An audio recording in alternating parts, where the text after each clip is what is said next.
Hi, welcome to the Itihasa channel.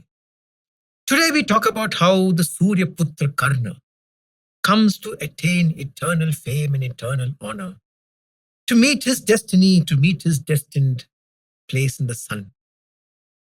Om Namah Shivaya, Om Nagendraya Namaha, Om Ambe Narayana, Om Namo Bhagavate Vasudevaya, Om Ganeshaya Namaha, Om Anjanaya Namaha, Om Subramanyaya Namaha, Swami Sharanamayapo, Om Gurve Namaha. The exhibition at Rangabhumi had been going on quite well. The crowds were rapturous seeing the antiques of the Kuru princes. The Kauravas and the Pandavas were engaged in mock duels with the sword, with archery, with the mace, and various other weapons. And then came the marvelous show of Arjuna, who started showing, enthralling the crowds with his beautiful use of the astras. The Agnyastra, the Varunastra, Parjanyastra, the Bhaumastra, the Antardhamastra, and so many the astras that he had used. And the crowds were rapturous and excited. And as Arjuna started finishing with a flourish of filling a quiver thrown into the air with 21 arrows, and jumping over a chariot and shooting arrows all over, and bent down in front of his guru and touched his feet, a loud twang was heard. A loud twang that resounded over the entire area was heard, and Dhritarashtra was shocked and he asked Vidura, who was sitting next to him, has Arjuna taken up his bow again and is he showing some more tricks? And Vidura said, no, this sound seems to be coming from outside. Seems to be coming from away. It's not Arjuna.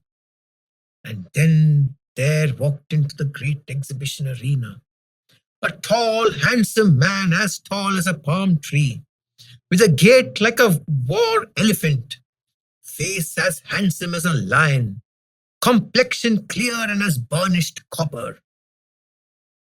His broad shoulders like that of a bull, a golden armor gleaming over his chest, and wonderful gold earrings glittering in his ear.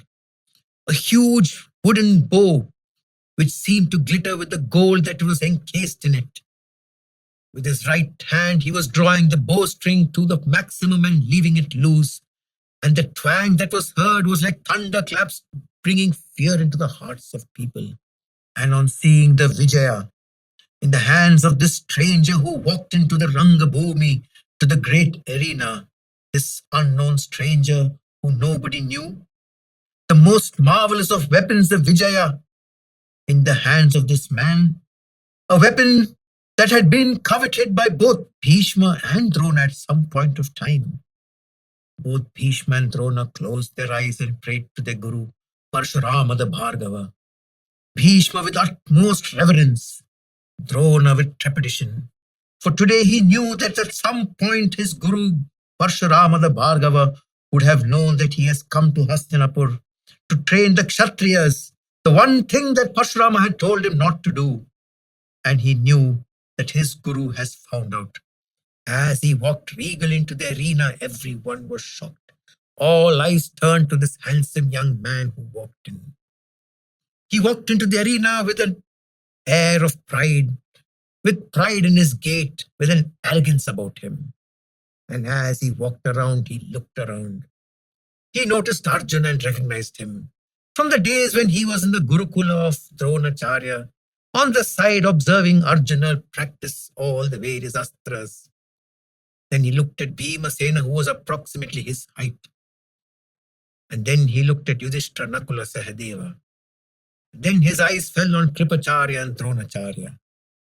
With an arrogant tip of his head, like he was bowing to them, but filled with arrogance, he smiled at them and walked ahead. And then Kripacharya looked at him and asked, pray tell us, who are you? And he said, I am Karna, and I've come to show what I am capable of. And then Arjuna looked at him and said, but who are you to come to this exhibition to show off what you know? And he looked at Arjuna and smiled and said, did you think this exhibition was primarily for you to showcase your greatness? It's an open exhibition. There are no restrictions as to who can come and show their talents. And I would like the permission of all those gathered here to be able to demonstrate my talents to all of you. And everyone was shocked. And Kripacharya, who is usually the one who knows the rules of engagement and the rules of the exhibition, came forward and said, "Yes, what you say is true. You have the right to show whatever you may have learnt and whatever skills you possess. Please go ahead and do it." And then the great Karna came. A chariot was given to him for him to stand on. And he took his great bow, the Vijaya, gifted to him by his Guru Parshurama. The bow which was made by the architect of the gods, the divine architect Vishwakarma, which was made for the use of Indra when he challenged Bali, the son of Virochana. With this great bow, Indra had conquered many Danavas after the great Bali had gone away. This was a bow that Indra had gifted to Parshurama when Parshurama had decided to quell the Kshatriyas all over Bharatvarsha, because the sons of Kartiviri Arjuna had killed his father Jamagdagni, the Saptarishi Jamagdagni. This was the bow that Karna held today. He got onto the chariot that was provided for him and then started his dazzling display of astras. A dazzling display so beautiful that the previous display of Arjuna was forgotten. First, he used the Agnyastra to create a flame that was far more brilliant than the one Arjuna had brought forth. And then, using the Varunastra, he created a deluge which was far greater than the one that Arjuna had done. Once the waters of the Varunastra had receded, Karna used the Parjanyastra. The Parjanyastra built huge number of black rain clouds all over the arena, which rained down water, causing a deluge once again. And then he let loose the Vayavyastra, the astra of the great Vayu himself, and large gales billowed through the arena, dispersing these clouds and clearing the air once again. And then the great Karna used the Bhaumastra. He shot the Bhaumastra down into the ground, and a crater snapped open into the ground, much larger than the one that Arjuna had caught. And then, using the other Bhaumastra, he came out from a crater on the other side of the arena, a crater far greater than the one that Arjuna had made.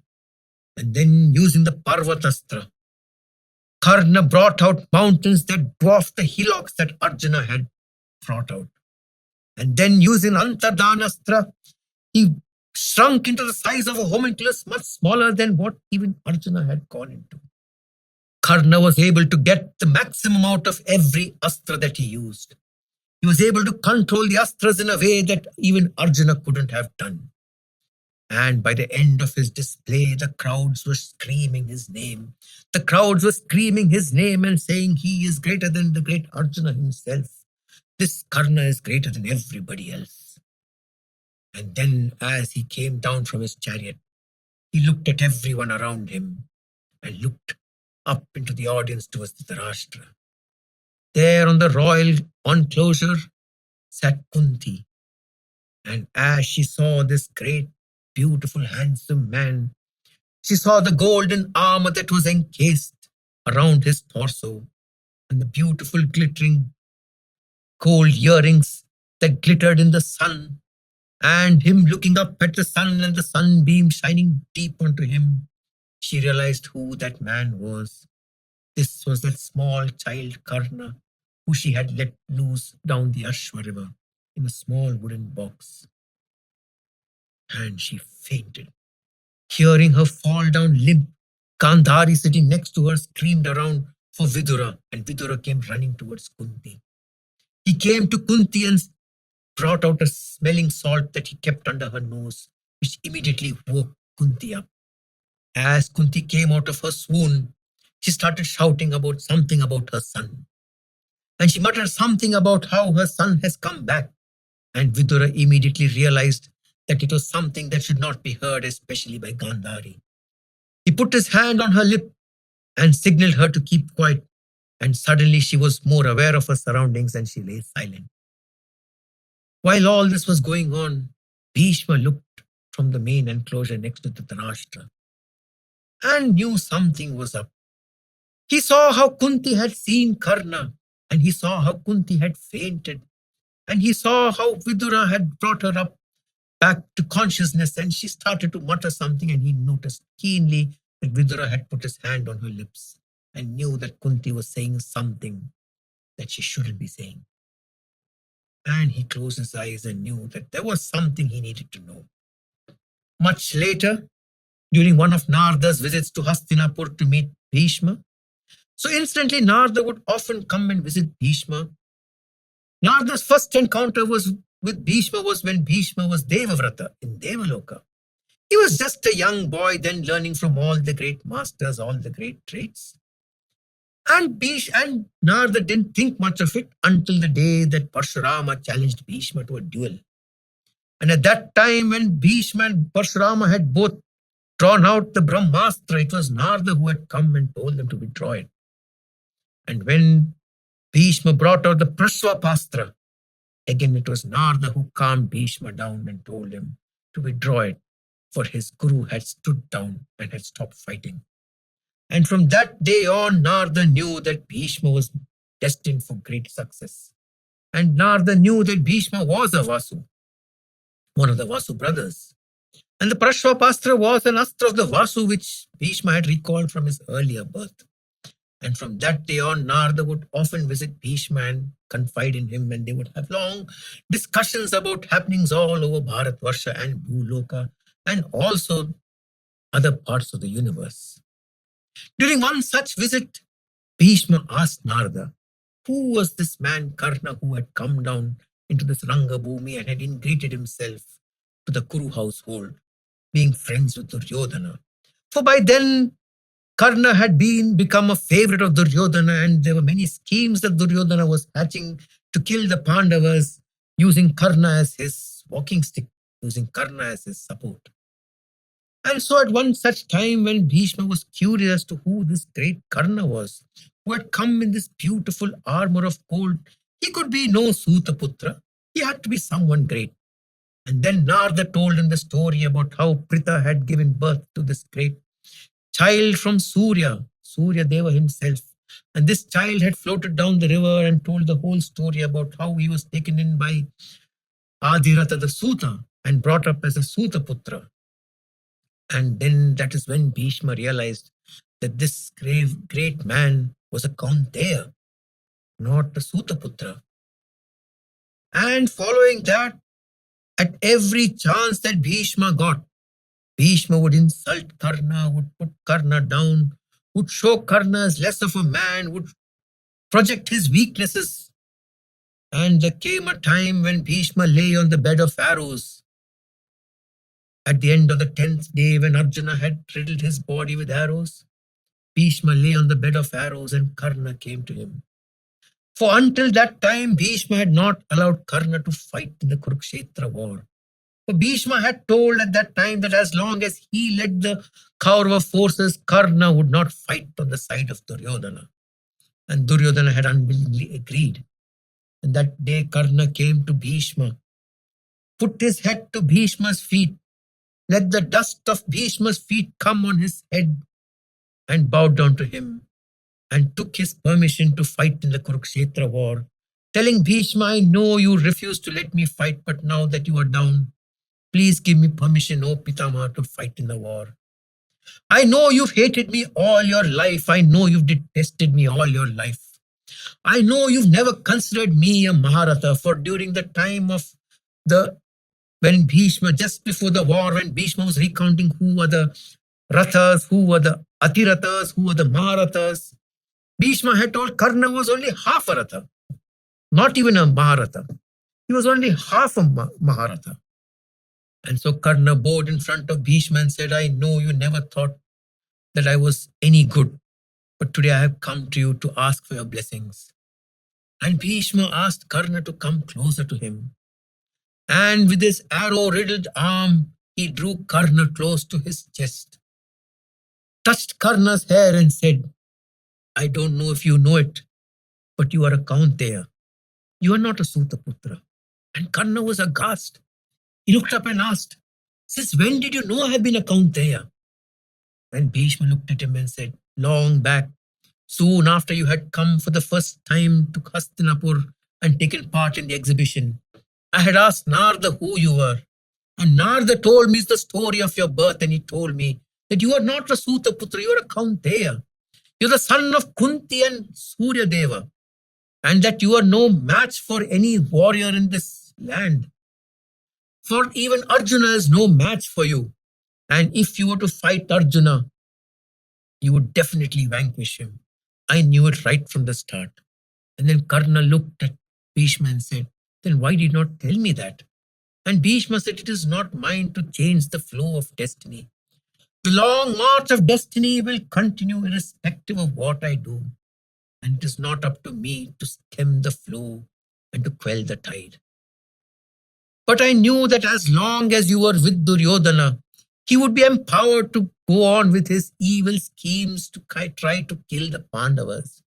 Knowing that you were standing next to him, he would go in every way to ensure that the Pandavas were discriminated against, to ensure that the Pandavas wouldn't get the kingdom that they deserve, and to ensure that the Pandavas would be killed either in war or discreetly through some scheme.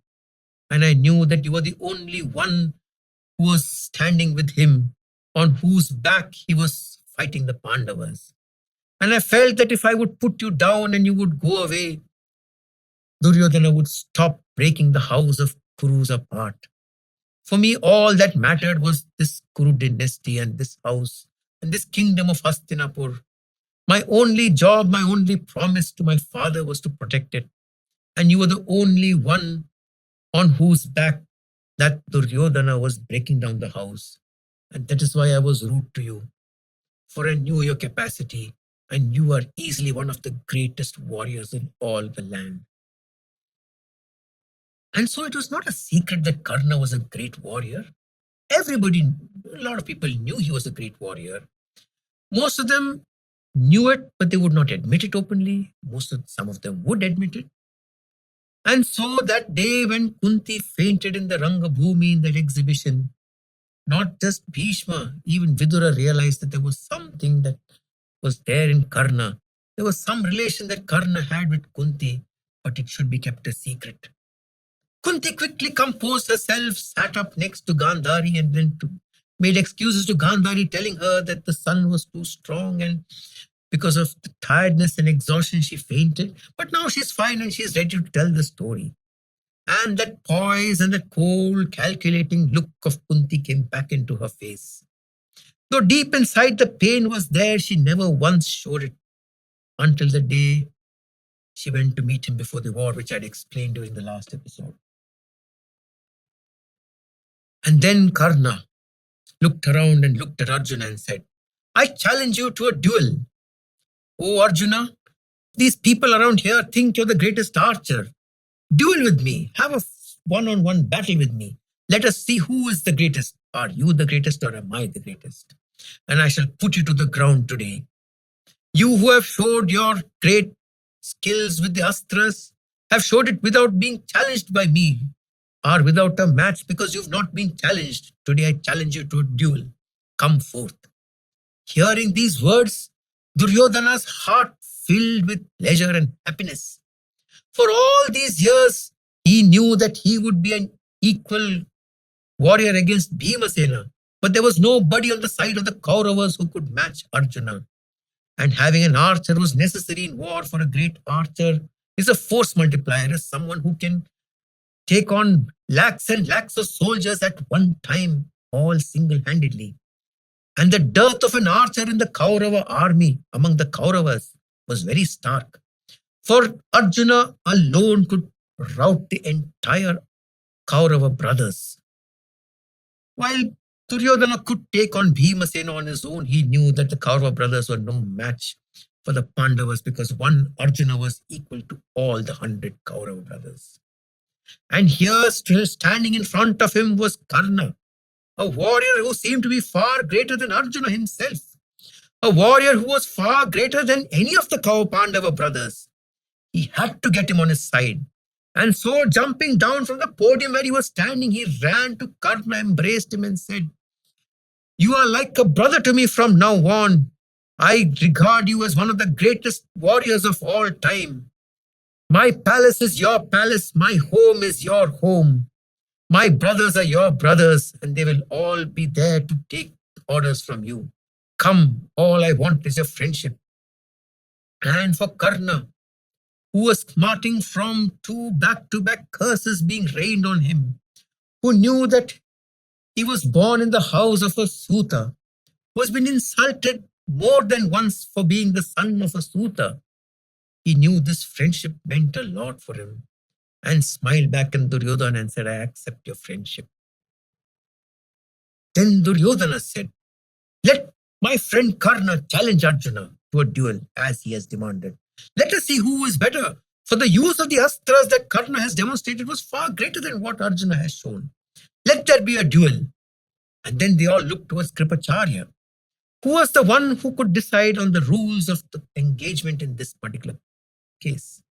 And then Kripacharya said, yes, if you have challenged Arjuna to a duel, then there has to be a duel. Arjuna cannot back down, for he is a Kshatriya and he cannot back down from a fair fight. But before we go into the duel, it is necessary for me to divulge to you the ancestry and the lineage of Arjuna. Arjuna is the son of Pandu and Kunti. He is also the son of Kunti with the great Indradeva. He is part of the Kuru dynasty and he is a scion of the Kuru dynasty. And here he stands ready to accept your challenge for a duel. But a duel can only be among equals, and it is necessary for you to describe your lineage to us. For only if your lineage is described to the people gathered here, and if your lineage is equal to Arjuna, can you take him on a duel? And hearing this, the crowds burst into great noise and rupture, for they were aching to see the duel between the great Karna, an upstart who had come into the Rangabhumi, who seemed to come from nowhere, and the great Pandava Arjuna. For the people who are supporting Arjuna were praying for Arjuna's success, while the people who were on the side of the Kauravas were praying for Karna's success. But hearing the words of Kripacharya that Karna should divulge his ancestry, Karna's face fell, for he knew he had no ancestry to talk about. He knew he had nothing to tell as far as ancestry was concerned. He was unaware of his original ancestry. And seeing his face fall, Duryodhana realized that Karna's ancestry may not be as great as the Kuru dynasty. And he immediately barged in on the discussion and said, why should we have a discussion about ancestry? It is not necessary that he be a Kshatriya by birth. Kshatriyas are made in three ways. One is they may be born. Another way that a man can become a Kshatriya is when he attacks a kingdom and takes over the kingdom. He then becomes a king and becomes a Kshatriya. The third way in which a man can be deemed a Kshatriya is when he leads a Kshatriya army for the sake of a king into battle. And here, this man standing in front of me has proved that he is a great Kshatriya by the prowess that he has shown all of us. And here the Varna system is very clearly visible. A man is a Kshatriya not only by birth. A man can be deemed a Kshatriya if he challenges a king to battle and defeats him and takes over his kingdom.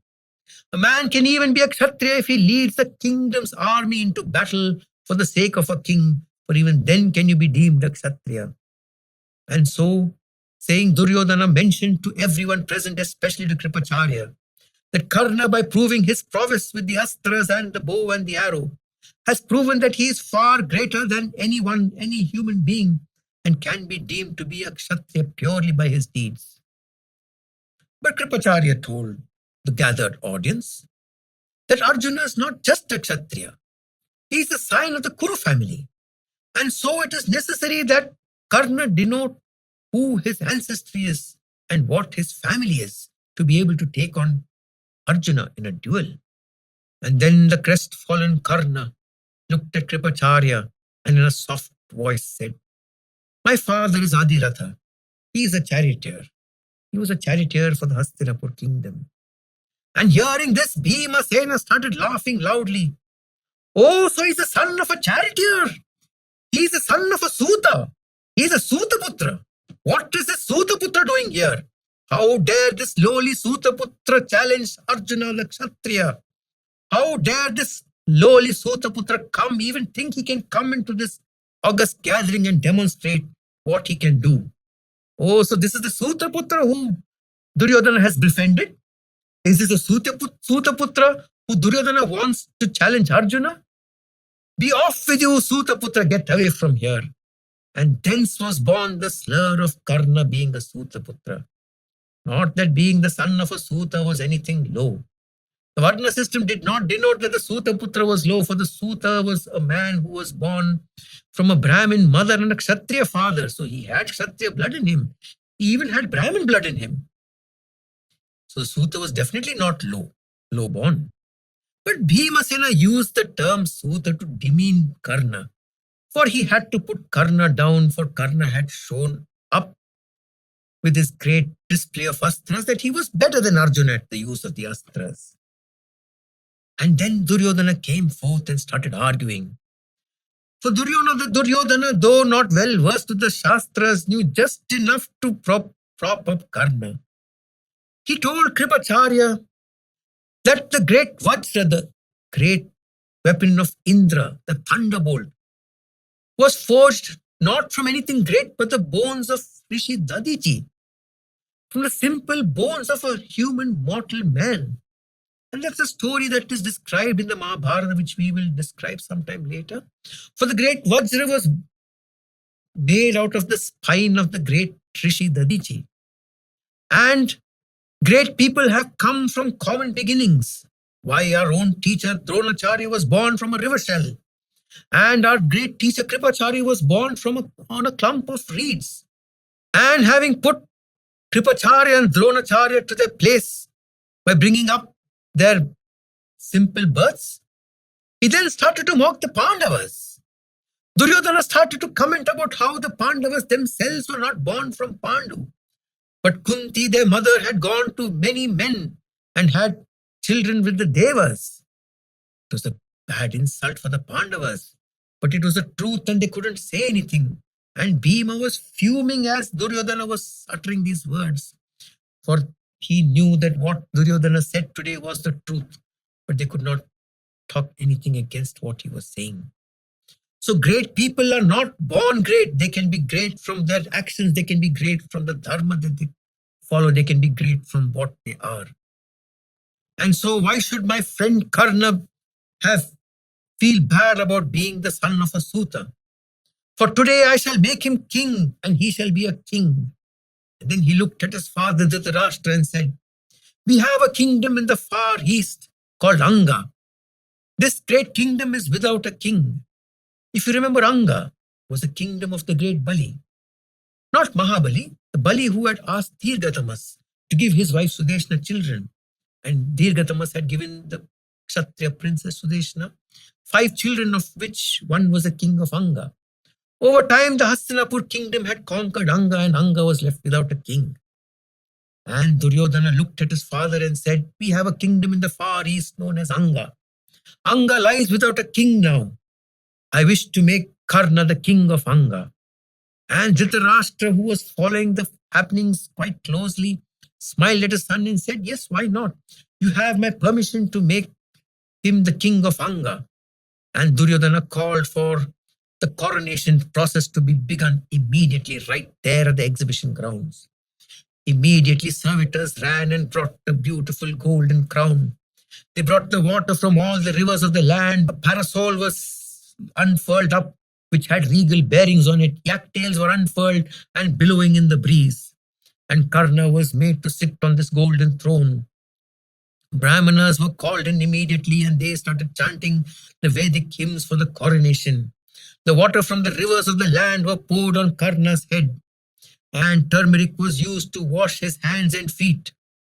And as Karna sat on the golden throne while his coronation was in process, a beaming Duryodhana stood next to him and handed him the ceremonial sword, which deemed that henceforth Karna would be king of Anga.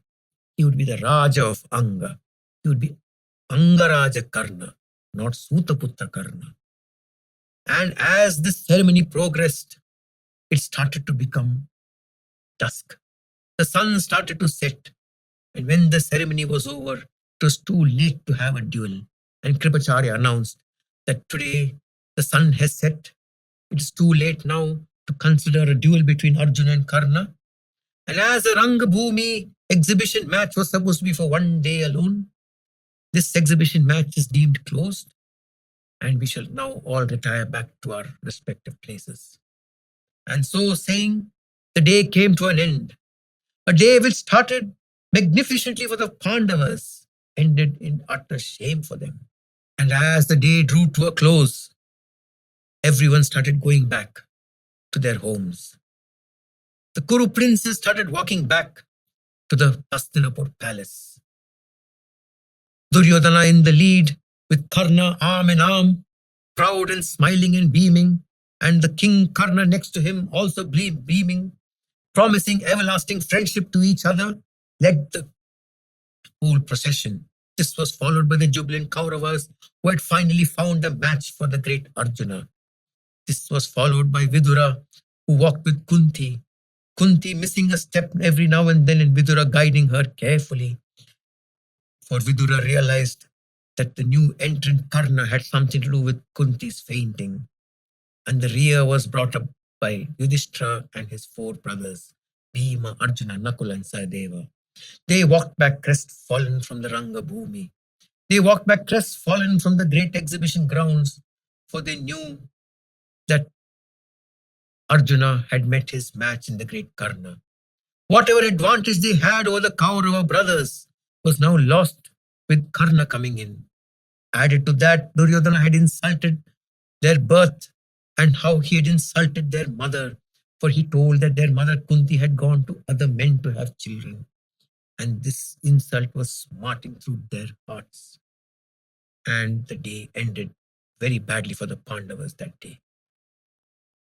Om Namah Shivaya, Om Nagendraya Namaha, Om Amme Narayana, Om Namo Bhagavate Vasudevaya, Om Ganeshaya Namaha, Om Anjanaya Namaha, Swamiye Sharanamayyappo, Om Subramanyaya Namaha, Om Guruve Namaha.